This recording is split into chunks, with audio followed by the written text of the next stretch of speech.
Glória a Deus. Pai do Senhor, irmãos, gostaria de convidar todos a se colocar de pé. Nós vamos iniciar nosso momento, nosso culto com uma oração. Aleluia.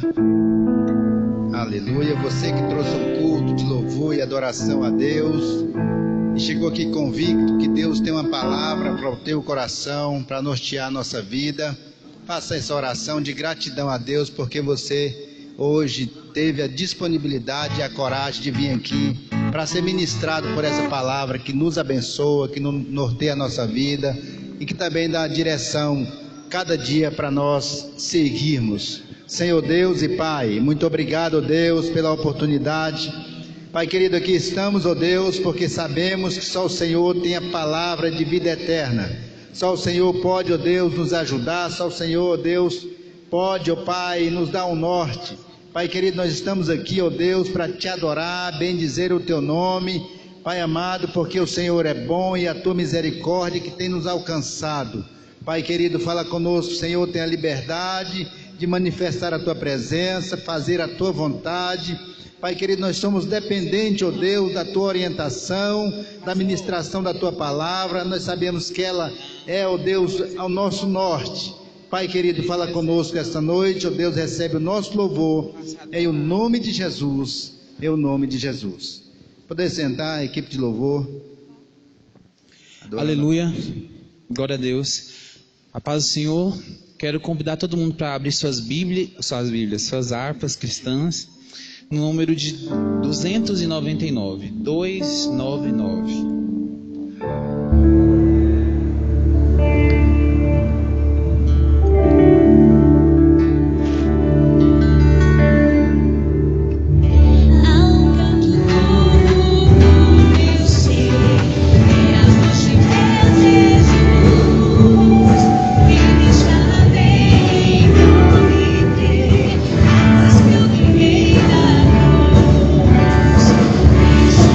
Cristo,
podíamos acessar diretamente Jesus, diretamente o Pai. E eis que com a morte de Jesus naquela cruz, o véu do templo se rasgou, e hoje nós temos acesso ao Pai. Nós podemos adorá-lo, nós podemos falar com Ele, nós podemos entregar a Ele nossas angústias, nossas preocupações. Todos nós vivemos dilemas, dificuldades, todos nós temos problemas, e nós temos um Deus que tudo pode fazer para mim e para você. Então nessa noite eu te convido a cantar essa música e declarar para o inferno, declarar para o inimigo que só o seu Deus, o nosso Deus, é capaz de mudar a sua história, o problema que você está passando. Porque você tem um Deus do impossível, um Deus que é capaz de curar, um Deus que é capaz de transformar e renovar. Ele está aqui nessa noite. Entrega a Ele o seu louvor e adoração, no nome de Jesus. Aleluia.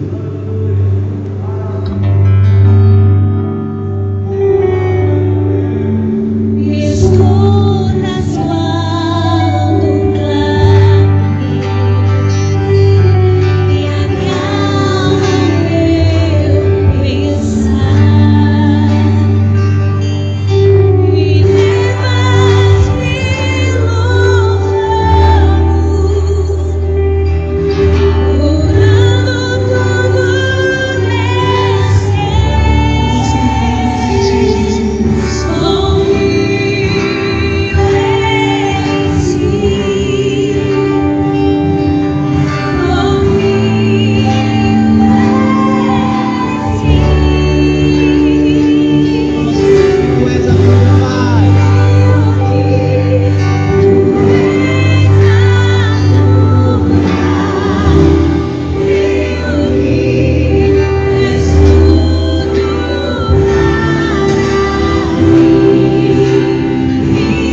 eles nós podemos citar Marta, Maria e Lázaro.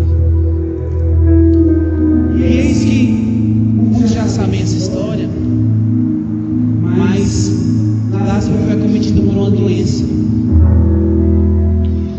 E quando aquela doença via que aquela doença era tão grave que poderia levar, ceifar a vida de Lázaro, suas irmãs falaram para Jesus vir até ele logo, para que Jesus pudesse curá-lo. E Jesus continuou fazendo o que ele estava fazendo, pregando para as multidões, curando pessoas. E nem por isso ele parou. E eis que em dado momento Lázaro veio a morrer. E depois de 4 dias de sepultado apenas, já passado 4 dias, Jesus chegou lá no túmulo de Lázaro. E Marta foi correndo para falar com Jesus: Jesus, por que tu fizeste isso? Por que tu fizeste isso, Pai? Com o seu amigo. E muitos de nós fazemos como Marta. Nós temos um problema na nossa frente e esquecemos que nós temos um Deus do impossível que está cuidando de nós em tudo. E eis que naquele momento Jesus declarou que Lázaro revivesse. E Lázaro ressuscitou. Mas eu venho dizer para você nessa noite que nós não devemos ser como Marta.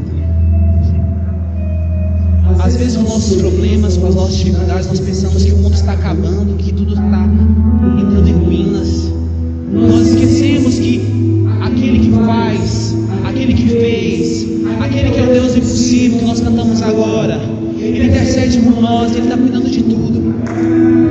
Se nessa noite eu não sei o que você passa, se você pensa que o seu mundo está desmoronando, se você não tem mais solução, se você pensa que tudo acabou para você, para a sua família, eu venho te falar para você apenas adorar a Ele, entregar a Ele o seu problema e se alegrar nele, porque Ele vai fazer, porque Ele é Deus que não deixa o justo desamparado, fiel desamparado. E é nessa noite que vai mudar a sua história. Aleluia! Nós te pedimos, Deus, vem derramar a sua glória neste lugar, Jesus. Oh, Paizinho, nós nos alegramos em Ti.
que tivemos de Te adorar. Pai querido, agora nesse momento, Deus, nós queremos Te pedir, Senhor, fala conosco. Usa, Senhor, como canal de bênção o pastor Rafael Grendene para ministrar ao nosso coração. Em nome de Jesus. Pastor Rafael. Meus irmãos, a paz do Senhor.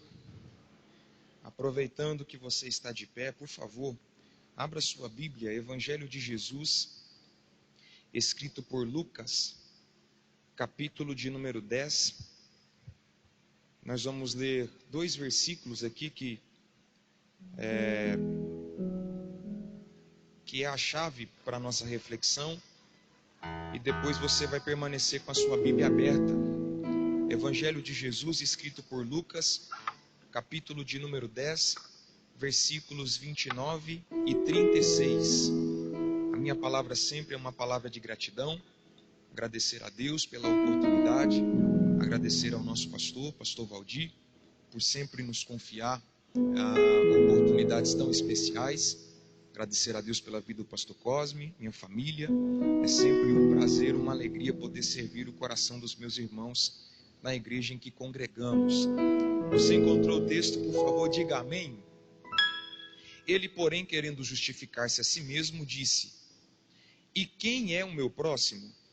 Versículo 29. Ele, porém, querendo justificar-se a si mesmo, disse: e quem é o meu próximo?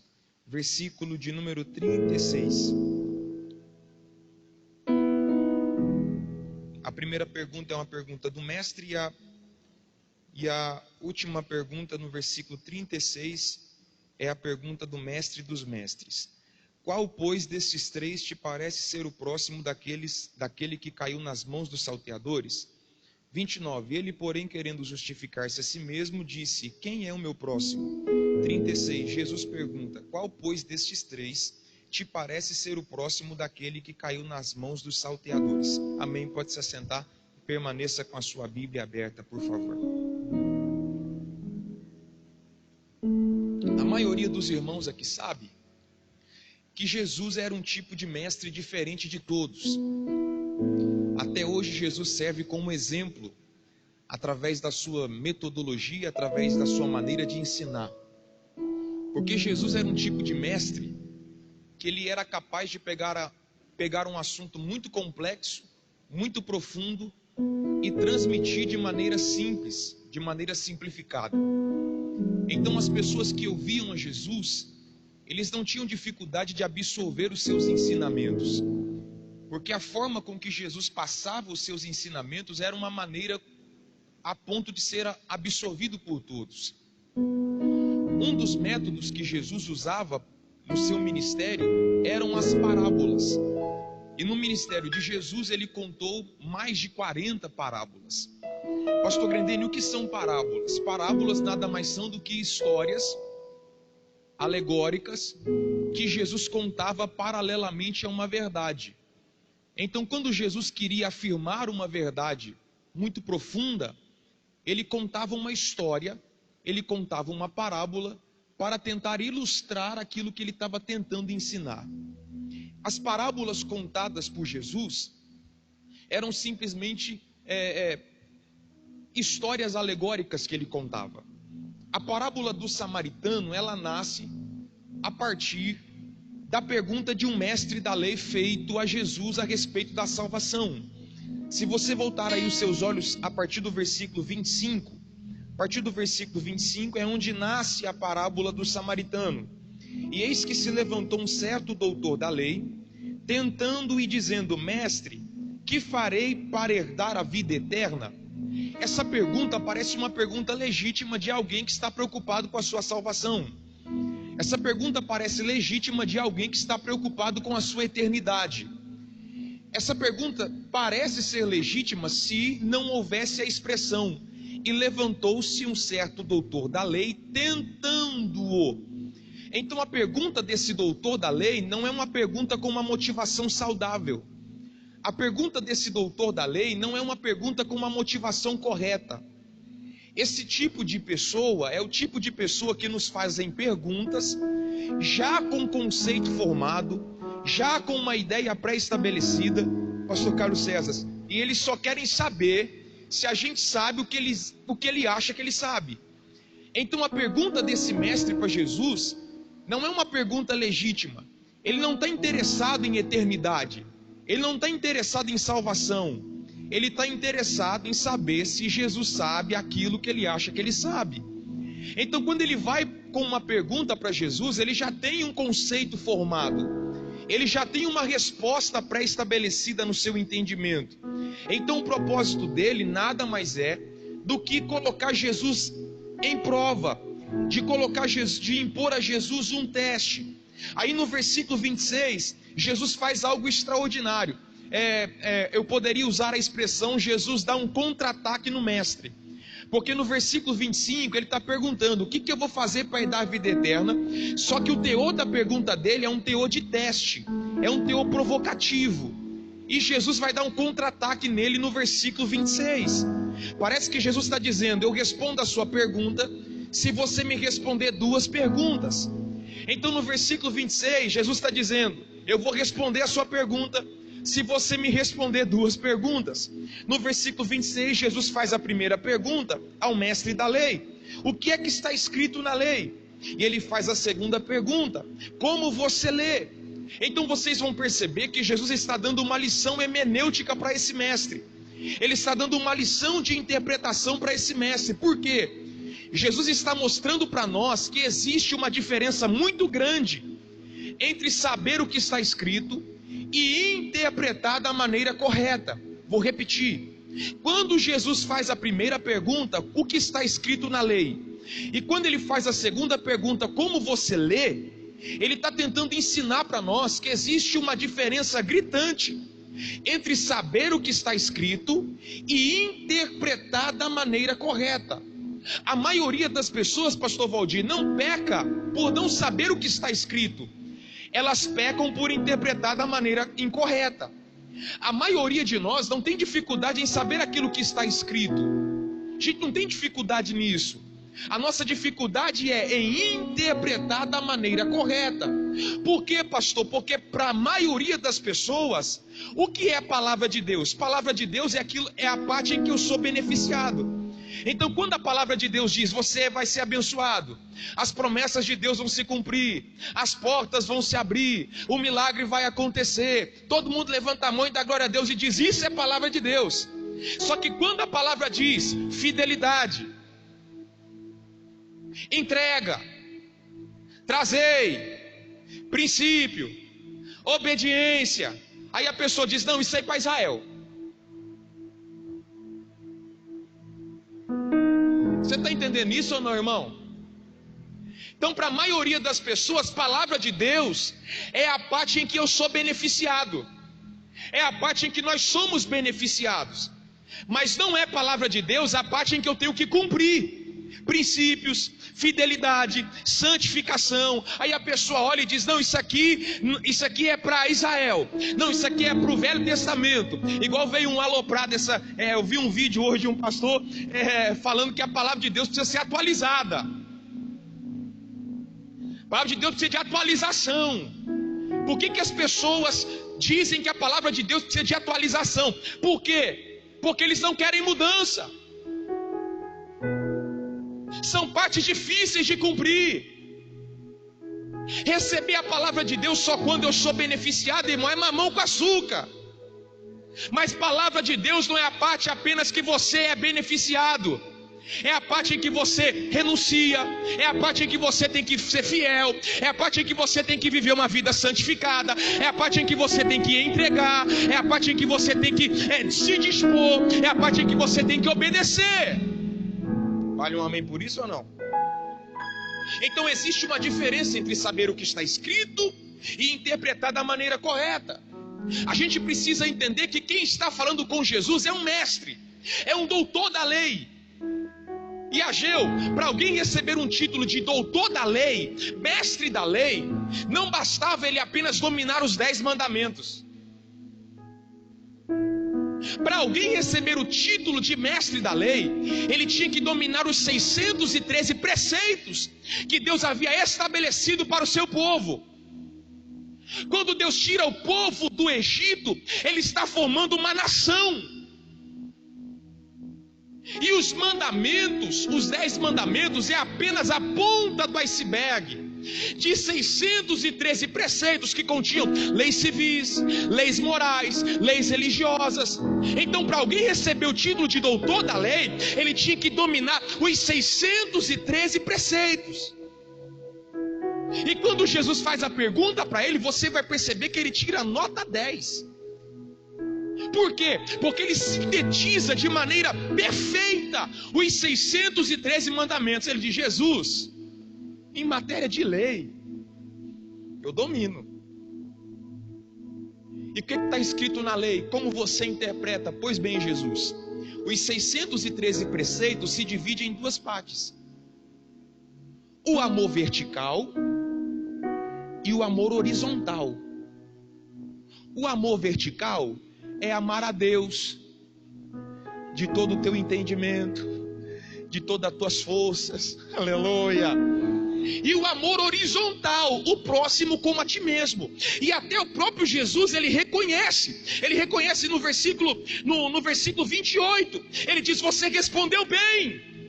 Por quê? Porque os 613 preceitos, ele se resume exatamente nisso: amar a Deus e amar ao próximo. Você pode pegar os mandamentos e você vai perceber isso. Quem ama a Deus não pratica idolatria. Quem ama a Deus coloca Deus como prioridade. Quem ama a Deus obedece a sua palavra. E quem ama o próximo não rouba, não mente, não calunia, não levanta falso testemunho, não cobiça. Então, os 613 preceitos se resume exatamente nisso. Se eu amo a Deus, eu honro como Deus, eu respeito como Deus, eu adoro como Deus. E se eu amo o meu próximo, eu não faço nada ao meu próximo que o vá prejudicar, que o vai entristecer, que o vai colocar em uma situação complicada. Aí quando ele responde para Jesus, Jesus diz: perfeito, você respondeu bem. Na teoria, você tirou nota 10. É isso mesmo, amar a Deus e amar o próximo. Aí agora olha aí o versículo 28. Você tá comigo, amor? Tá firme aí? Aí ele diz: respondeu bem. Agora vive isso. Faça isso e viverás. Coloque isso em prática. O que Jesus está tentando ensinar para ele? Que reino de Deus não é teoria. Reino de Deus é prática. O que muda a nossa vida não é o que a gente sabe. O que muda a nossa vida é o que a gente pratica. O seu conhecimento pode deixar todo mundo de boca aberta, mas só a sua vida de prática vai influenciar as pessoas. Vou repetir isso aqui para ver se você dá um glória a Deus. O seu conhecimento pode deixar as pessoas de boca aberta, mas só a sua prática diária é capaz de influenciar as pessoas. Mateus capítulo 5, 6 e 7. A Bíblia vai dizer que Jesus começa com o Sermão do Monte, e ele fala a respeito de questões práticas da vida cristã. Ele fala sobre oração, ele fala sobre relacionamento, ele fala sobre dinheiro, ele fala sobre jejum, ele fala sobre tudo. E no capítulo 7, ele arremata de maneira extraordinária, falando que os ouvintes que o estavam ouvindo, as pessoas que estavam na multidão, eram divididas em 2 classes. Os que edificaram a casa na areia e os que edificaram a casa sobre a rocha. Aí ele vai dizer: aquele que ouve as minhas palavras e não pratica, ele é semelhante ao homem que construiu a sua casa sobre a areia. Caiu a chuva, sopraram os ventos, correram os rios, e grande foi a sua queda. Mas o homem prudente, aquele que ouve e pratica, é semelhante ao homem que construiu a sua casa sobre a rocha, aleluia. Construir sobre a areia, do aspecto de tempo, é muito mais fácil, porque você não precisa cavar fundo. Então quem constrói na areia, constrói mais rápido. Mas nem tudo que cresce muito rápido é duradouro. E aquele que construiu a sua casa sobre a rocha, dificuldade, praticando, ele é semelhante ao homem que construiu a sua casa sobre a rocha. Caiu a mesma chuva, soprou o mesmo vento, correu o mesmo rio, mas a casa permaneceu de pé. Então as mesmas circunstâncias que abate a casa do tolo, abate a casa do justo. Mas a diferença está no fundamento. A casa daquele que ouve e pratica fica de pé. Vou repetir isso aqui até você dar um amém. A casa daquele que ouve e pratica permanece de pé. Aleluia. Você tem se esforçado para colocar em prática a palavra, meu irmão. Pode cair a chuva, podem soprar os ventos e pode correr os rios, a tua casa permanecerá de pé. Você pode dizer amém por essa verdade? Então Jesus, ele diz para ele que reino de Deus é prática, não é apenas teoria. Aí no versículo 29, vê aí, versículo 29, ele cai no erro que a maioria de nós também cai, o erro da autojustificação. Aí o texto vai dizer, ele porém querendo justificar-se a si mesmo, disse a Jesus, e quem é o meu próximo?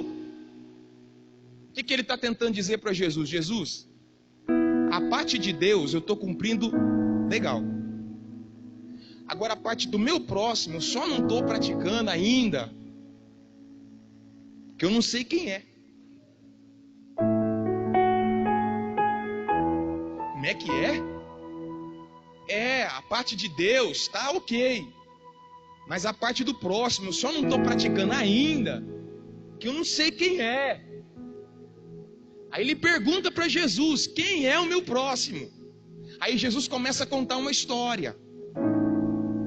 E fique ligado, meu irmão, quando Jesus começar a contar uma história para você. Você está ainda aí? Diga amém. Lembra de Davi quando ele adulterou? 2 Samuel capítulo 12. Natan vai lá, né? 2 Samuel capítulo 12, Natan vai lá. Ele fala, Davi, tem uma história para contar para você. Fala, Natan, qual é a história? Pois é, tinha um homem rico e um homem pobre. O homem rico tinha muitas ovelhas. O homem pobre tinha só uma ovelha que era como se fosse um bichinho de estimação. Comia com ele, era bem cuidado. Aí o homem rico recebeu um viajante. Ao invés de pegar das muitas ovelhas que ele tinha, ele foi lá e pegou a ovelha que só tinha uma. Fez um churrasco. Quando Davi ouviu isso, ele falou assim, esse homem é um miserável. Esse homem tem que morrer. Ele tem que restituir 4 vezes mais. Aí Natan dá uma olhada para ele e fala assim, pois é. Você é esse cara. Então Jesus, ele começa a contar uma parábola. E ele vai envolver esse mestre na parábola, aleluia. Ele vai envolver o mestre na parábola. Ele vai contar uma história. Certo homem descia de Jerusalém para Jericó, caiu na mão dos salteadores, e pelo mesmo caminho descia um certo sacerdote. Vendo ele, passou de largo. E descia pelo mesmo caminho um levita. Vendo ele, passou de largo. Mas ia um samaritano, aproximou dele, atou suas feridas, colocou azeite e vinho, colocou na cavalgadura, pagou a estalagem para ele ficar, e se ele gastasse mais alguma coisa, ele passaria para pagar. Aí Jesus termina perguntando, qual desses 3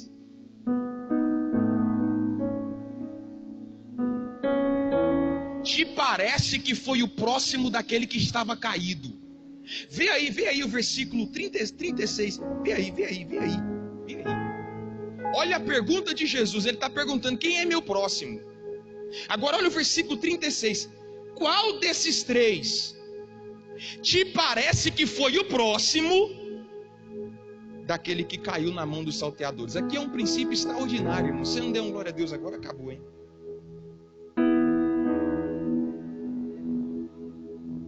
Porque no nosso entendimento, quem é o nosso próximo, irmão? Quem está caído.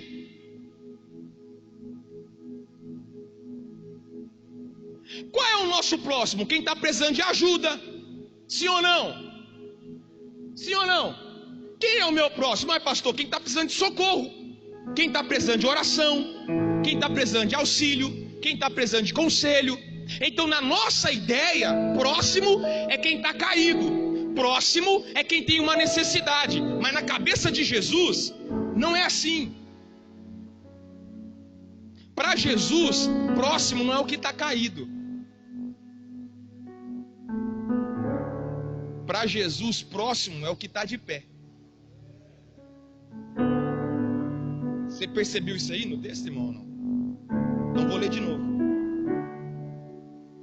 Qual desses três te parece que foi o próximo do que caiu na mão dos assaltantes? Então, para Jesus, próximo não é quem está necessitado. Para Jesus, próximo não é quem precisa ser levantado. Para Jesus, próximo não é quem precisa de auxílio. No reino de Deus, próximo é quem está de pé. Aleluia. Reino de Deus, próximo não é o que o outro precisa, é o que eu posso fazer para ajudar. Aleluia, irmão. Glória a Deus. Então no reino de Deus não é o que o outro precisa.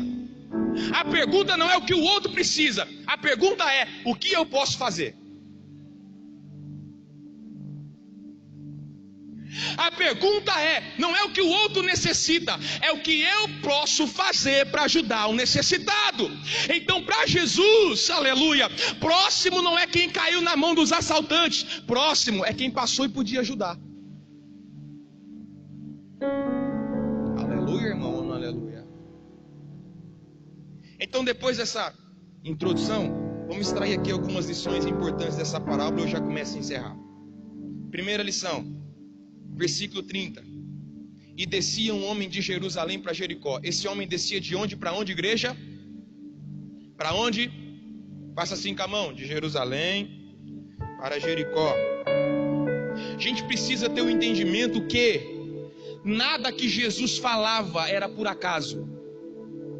Nada. E eu fiz uma pergunta: Jesus não poderia ter dito que descia um homem de Jerusalém para Caná? Ele não poderia ter dito que descia um homem de Jerusalém para Cafarnaum?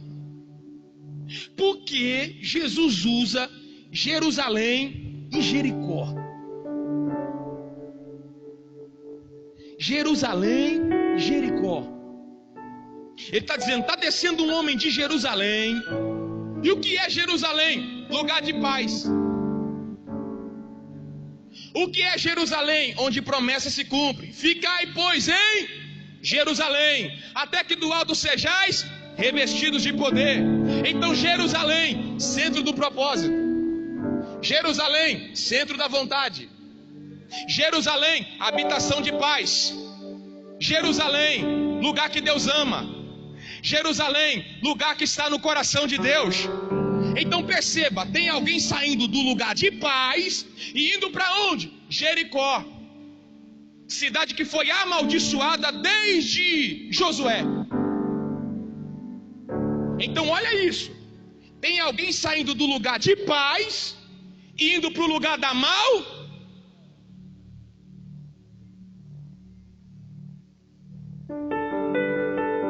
Tem alguém saindo do lugar que Deus ama e indo para o lugar que Deus odeia. Tem alguém saindo do lugar da bênção e indo para o lugar da maldição.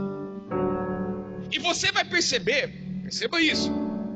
Que Jesus, nas três referências de descida, das três referências das pessoas, o homem, o sacerdote e o levita, todos estavam descendo. Perguntei para um amigo que sempre vai a Israel, e eu perguntei para ele: de fato é uma descida? De fato é uma descida.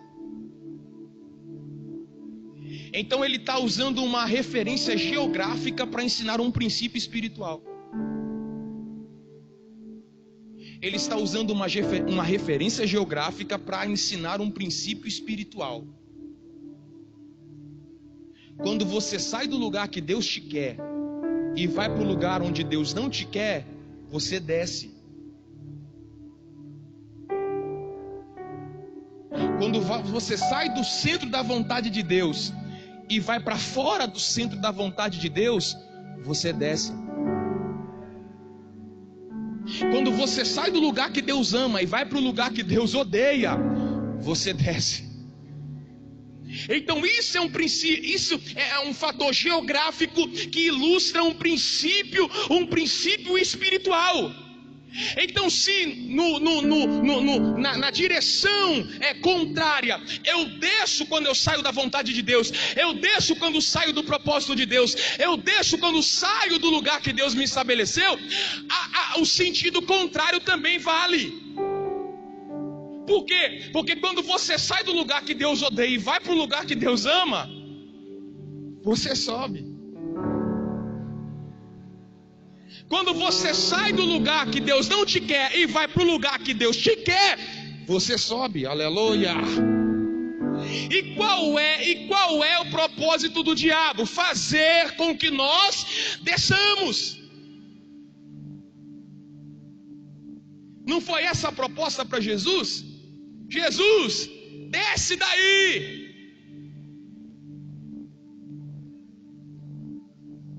Desce daí.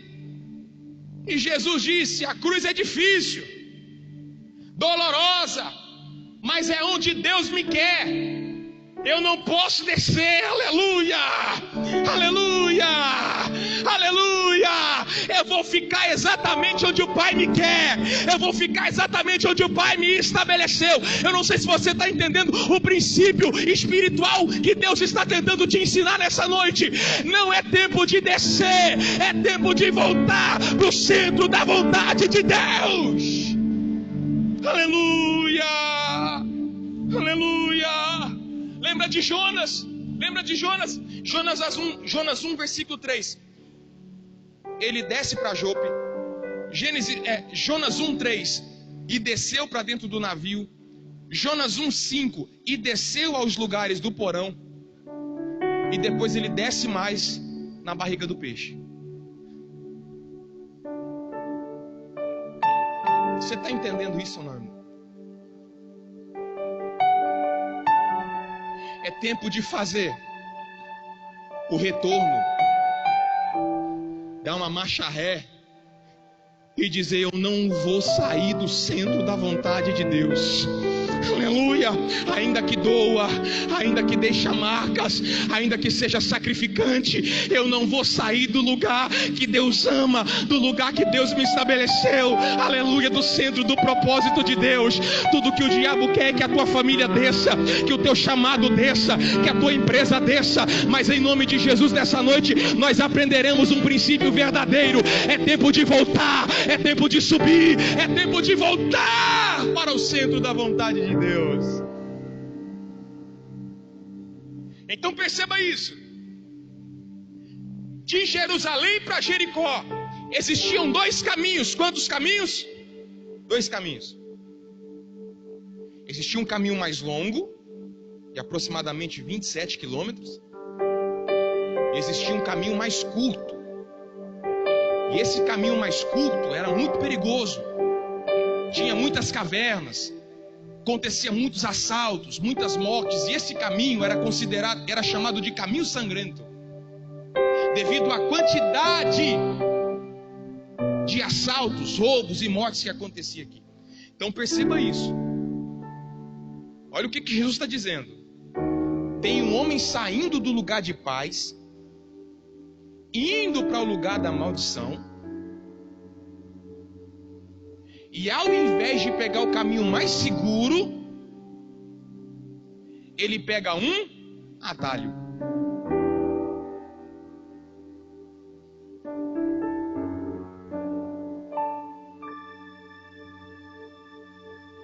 Por que existem pessoas caindo na mão dos assaltantes? Porque não querem um caminho. Eles querem um atalho. Quantos aqui querem ser abençoados? 3 pessoas. Eu estou terminando, irmão. Sério. Quantos aqui querem ser prósperos? Quantos aqui querem ter uma família abençoada? Quantos aqui querem ter os seus negócios abençoados? Quantos aqui querem ter um ministério abençoado? Está todo mundo aqui então, aleluia. Glória a Deus. Aí você me diz assim, pastor, século 21, a era da competitividade. É impossível, pastor. Não tem como crescer se não fazer uma gambira, uma gambiarra.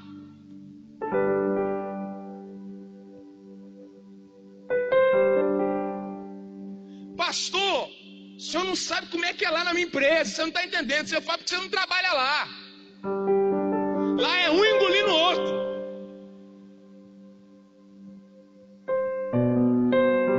E se eu não der o meu jeito, uma mentira aqui, puxar o tapete do outro ali, pois é, você está querendo ser abençoado através de atalho.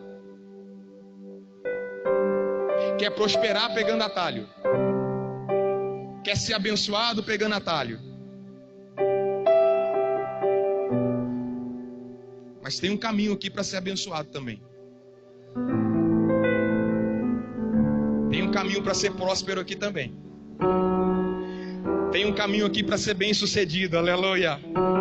Aleluia, tá tudo aqui, tá tudo aqui, tá tudo aqui. Tá tudo aqui, tá tudo aqui, tá tudo aqui, tá tudo aqui, tá tudo aqui. Mas pastor, pelo caminho vai demorar mais. Mas você vai dormir tranquilo. Pelo caminho vai demorar mais, aleluia. Mas você vai ter paz com Deus. Pelo caminho vai ser mais dificultoso, aleluia. Mas você não vai colocar a sua salvação em xeque, querido. Evangelho não é para quem quer pegar atalho. Evangelho é para quem quer andar pelo caminho. Aleluia, aleluia, aleluia, aleluia. Se você entrou aqui bandeando pelos atalhos da vida, Deus está chamando a sua atenção, aleluia. Eu não sou um atalho, eu sou o caminho, o caminho. Ele é o caminho para quem quer entrar no céu, Ele é o caminho para quem quer ser abençoado, Ele é o caminho para quem quer ser próspero, Ele é o caminho, Ele é o caminho, Ele é o caminho.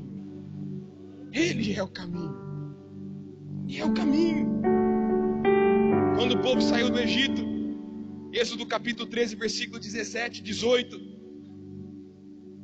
Deus dá uma olhada e fala assim: eu poderia até levá-los pelo caminho dos filisteus.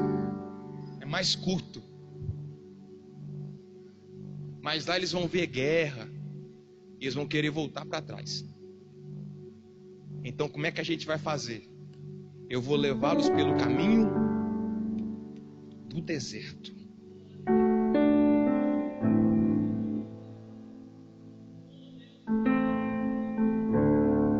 Você está ainda aí, irmão? Foi embora. Eu vou levá-los pelo caminho do deserto. Vai demorar mais? Vai. Mas vai ter maná. Vai demorar mais, mas vai ter água saindo da rocha. Vai demorar mais, mas vai ter nuvem de dia e coluna de fogo à noite. Aleluia! Aleluia, aleluia. Vai demorar mais, mas não vai faltar direção, não vai faltar providência, não vai faltar cuidado. Se eu fosse você, eu levantava as minhas duas mãos lá em cima. Aleluia, porque Deus está dizendo para alguém: opte pelo caminho, porque a presença de Deus vai contigo. Opte pelo caminho, porque a providência vai te acompanhar. Opte pelo caminho, pode até ser mais longo, mais dificultoso, mas vai ter anjo de Deus te acompanhando, vai ter presença de Deus com você. Aleluia, não vai te faltar nada, vai ter proteção, vai ter provisão, vai ter milagres. Você crê nisso nessa noite? Diga glória a Deus. Aleluia.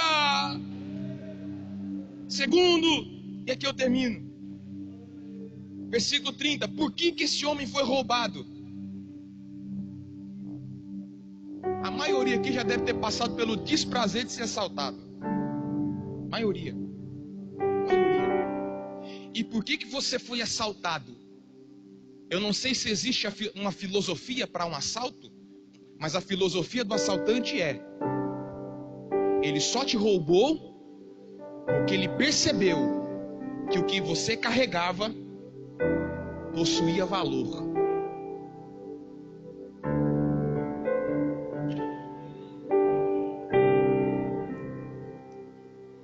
Ele viu que você estava dirigindo e disse: isso vale. Ele viu que você carregava e disse: isso vale. Ele viu onde você morava e disse: isso deve ter valor lá dentro. Aleluia. E essa pergunta se aplica ao mundo espiritual. Você nunca se perguntou por que o diabo quer te roubar? Uramando, calamachando, uramácia. Você nunca se perguntou por que a figura do diabo na Bíblia é de um ladrão, de um assaltante? É por isso que Jesus disse que ele veio para roubar, matar e destruir. Porque ele percebeu que o que você carrega, Pastor Charles, que o que você carrega, Amaral, Natan, que o que você carrega, missionária Marta, possui valor. Só que não é valor monetário.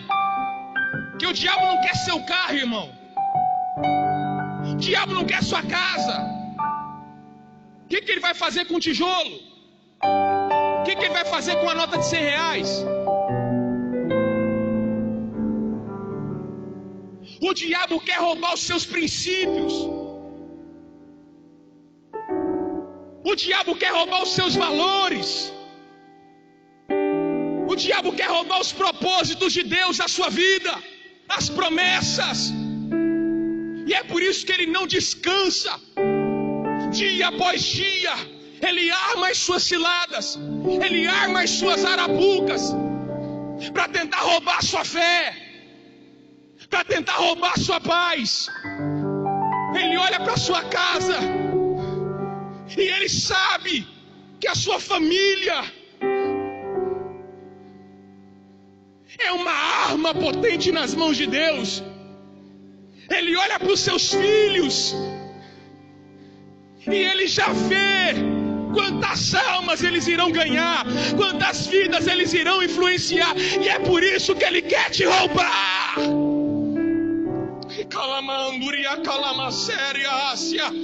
Aleluia.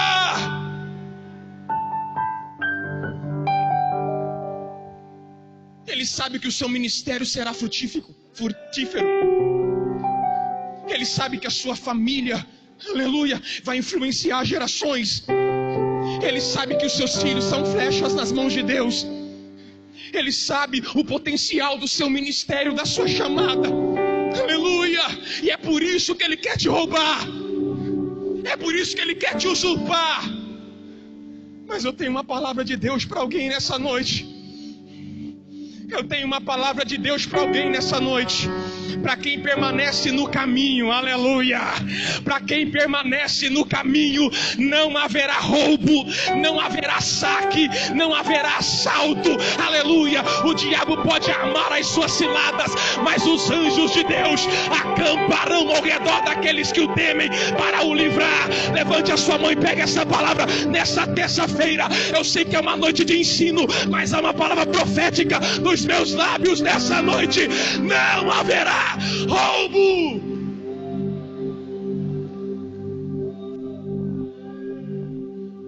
Nossos valores não serão roubados. Nossa fé não será roubada. Nosso propósito não será desviado. Aleluia. Permaneça no caminho. Permaneça no caminho. Eu sinto graça de Deus aqui nessa noite. Permaneça no caminho. No caminho. No caminho. E aqui eu termino.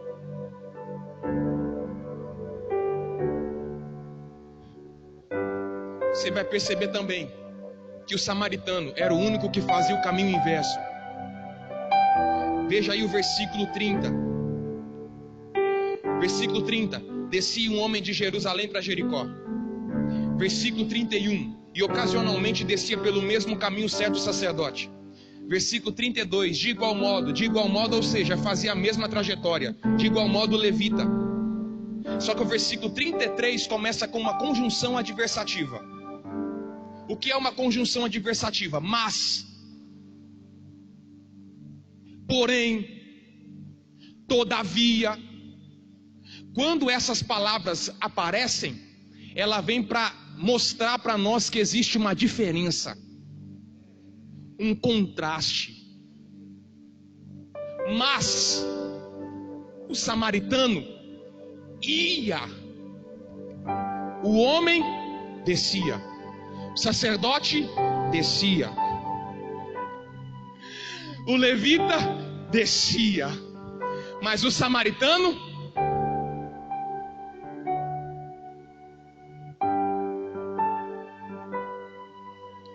aleluia. Isso tem tudo a ver com igreja. Isso tem tudo a ver com cristianismo. Por quê? Porque cristianismo não é andar na mão. Cristianismo é andar na contramão. 2 amém, metade um aleluia lá atrás. Eu vou falar de novo. Cristianismo não é fazer o que todo mundo faz. Pastor, mas tem muita gente reclamando. Pastor, mas tem muita gente se afastando de Deus. Mas tem muita gente desistindo do matrimônio. Tem muita gente abrindo mão dos filhos. Tem muita gente abrindo mão das promessas. Aleluia, nós não somos todo mundo. Aleluia. Vou repetir isso aqui até você dar um amém. Nós não somos todo mundo. Nós somos chamados para fazer a diferença. Aleluia. Se tem muita gente descendo, nós não precisamos descer também. Se tem muita gente pecando, nós não precisamos pecar também. Se tem muita gente matando, nós não precisamos matar também. Se tem muita gente usurpando, nós não precisamos usurpar também. Nós faremos o caminho inverso. Aleluia. Eu não sei quem é você nessa parábola. Eu quero ser o samaritano, aleluia, que ao invés de descer, está subindo.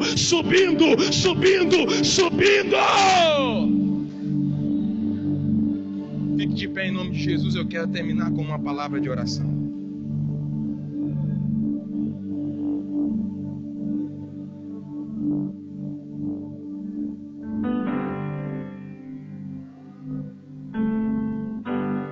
O samaritano que ia carregava azeite e vinho, elementos para produzir cura, alívio, anestesia.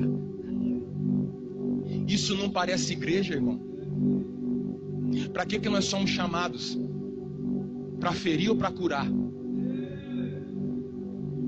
que nós somos chamados? Para produzir dor ou alívio? Que Deus derrame sobre nós nessa noite azeite. Que Deus derrame sobre nós nessa noite azeite. Aleluia. Que Deus derrame sobre nós vinho. Aleluia. Para quê, pastor? Para que as pessoas que nós encontrarmos meio mortas no caminho sejam saradas pelo poder que um dia nos sarou. Sejam levantadas pelo poder que um dia nos levantou. Aleluia. Que nós saiamos daqui, ó Deus, imitando esse samaritano. Aleluia. Que nós possamos sair daqui para refletir o amor de Deus na vida das pessoas. Pai, em nome de Jesus, eu quero te agradecer por essa noite, por essa oportunidade. Obrigado pelo privilégio de poder ministrar a tua palavra.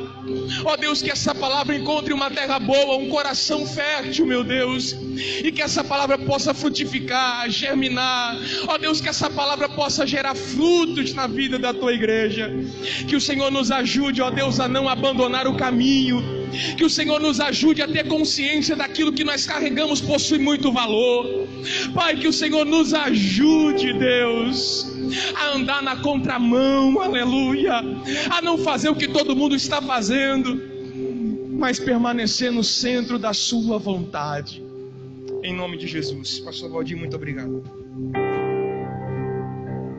Eu tenho um Deus que não vai deixar essa luta me matar, o desespero me tomar. Uma expressão que seja situação, o controle ainda está. A alma de suas mãos. O choro dura uma noite, mas a alegria ela vem pela manhã. Eu creio, eu creio. O choro dura uma noite, mas a alegria ela vem pela manhã. Eu creio, eu creio. Ainda que a figueira não floresça, que não haja flor na vide, que o dono da oliveira virá, todavia me alegrarei, todavia me alegrarei, todavia me alegrarei.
Aleluia.